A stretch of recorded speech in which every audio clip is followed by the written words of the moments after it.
gonna tell you about an elemental atom. Different particles stand out together, standing at the nucleus, neutron and platinum, rotating electron, little rap about them. For stable neutral atom, surely even equal. Protons always equal. Next words for me, electrons. And next words for me, electrons only goes around lonely. It implies space for particle and goes around lonely. On the fixed orbitals where it flows well, energetic level, simply called shell. In the first level L, second is K, M for the third, N is an M. Alphabetic order, party with a friend. Көп рахмет.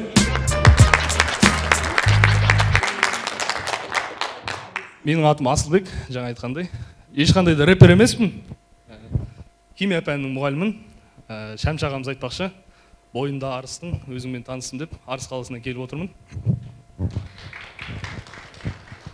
Не себепті химия пәнінің мұғалімі бұлай рэп айтып шықты деген боларсыздар.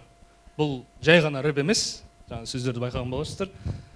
40 минуттық сабақта электрондардың орналасу тақырыбында балаларға сол тақырыпты түсіндірген сөздерім. Неге себепті бұлай түсіндірдім, бұл әдісті не үшін таңдадым десеңіздер, айта кетейін.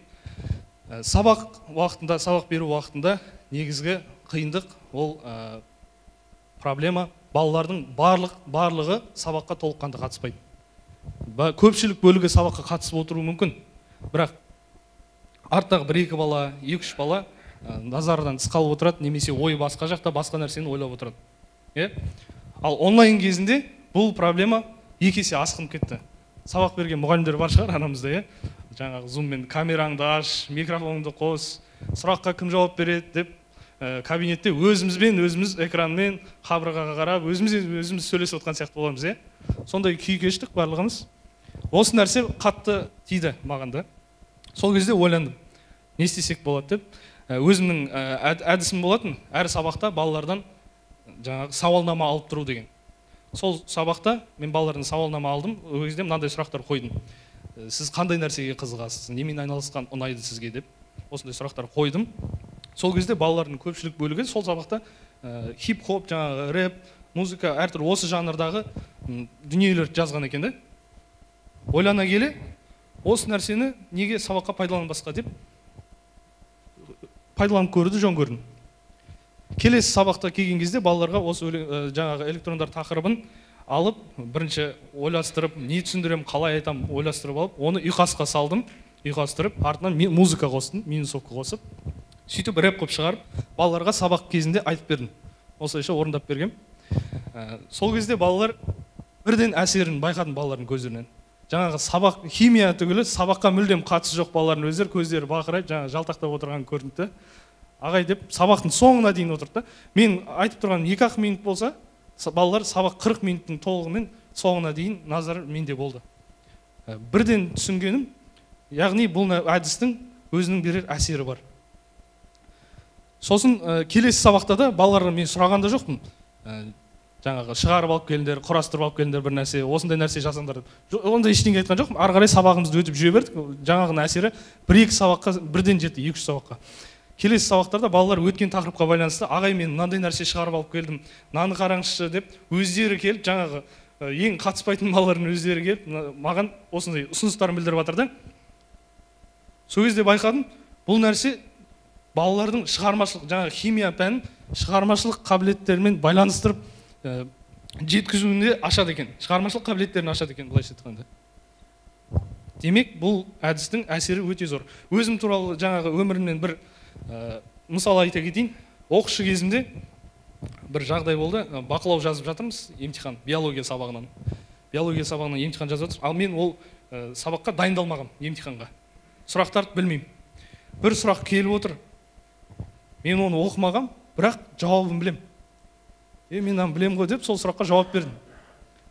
Қарасам, сөйтсем кезінде жаңағы бізге сабақ беретін Арман ағай деген кісі, ол үзіліс кезінде жай бізге қызық болсын деп биологияға қатысты өлең қосып қойған болатын. Сол өлеңнің тексті, мен оны жаттағанды жоқпын, ол мұғалім бізге наны жаттаңдар, үйге үйреніп келіңдер, оқып келіңдер деп ештеңе айтқан жоқ. Жай сол естіп қалған, сол тексті құлағым шалып қалып еді, есімде қалып кетті да. Соның арқасында сол сұраққа жауап бердім.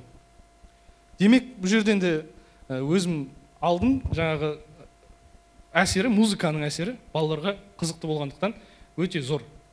Менің айтқым келіп отырған әрине сабақта музыка шығарыңыздар, өлең шығарыңыздар, рэп шығарыңыздар деп айтпаймын. Айтпағым, әрбір пән мұғалімі, әрбір мұғалім өз пәнінің маркетологы.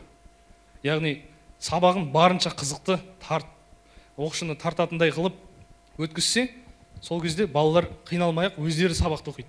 Бізге айтып сөйлеп, мынаны оқы, ей бері қара, неғып онымен сөйлесіп отырсың, сабақты тыңда деп айту қажеттілігісіз, балалар өздері келіп сабақ тыңдап отырады. Басқа өзімнің жаңағы қызығушылыққа байланысты айтып жатырмын ғой. Қасымдағы мұғалімдер, көрген, естіген мұғалімдер туралы айтайын. Қызығушылығын пайдаланып, қалай балалармен сабақты қызықты өткізгендер туралы. Бір тарихтан сабақ беретін ағай болды. Өзімізде оқушы кезде кәдімгідей аузымыз ашылып отырып тыңдайтынбыз әңгімесін. Неге десеңіздер, ол кісі жаңағы тарихтағы стратегияларды өзі қатты хоккейді жақсы көреді екен де, әрбір сабақта бір нәрсе болса, мысалы қағанат, бір жерге соғыс, бірдеңе болып жатса, міндетті түрде сол хоккеймен байланыстырып түсіндіреді. Қалай түсіндіретінін мен білмеймін. Бірақ ол кісі өзі бірдеңе алып келіп сол хоккеймен түсіндіретін.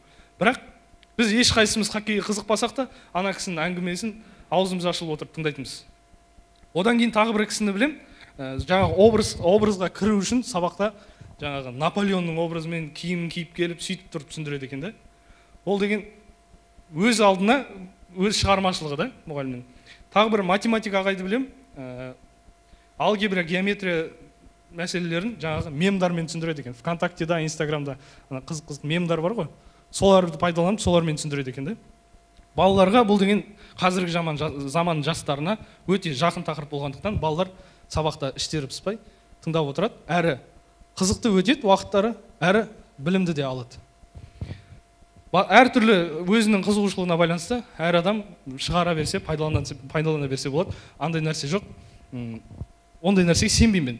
Мен қабілеті жоқ адам деген, ештеңеге қызықпаймын, мен қызығушылығым мүлдем жоқ деген адамға сенбеймін.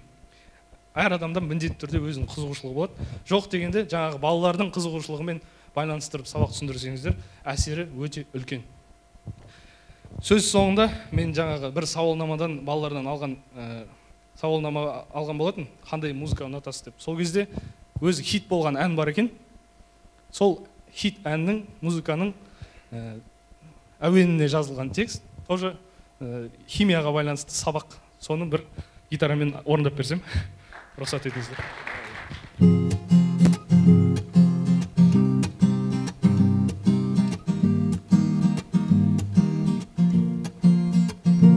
I'm enjoying a call. Every types of atoms all enough, stable and unstable going up, and name it. Ions form because electrons in atoms all enough. Other atom also wants to have to take it.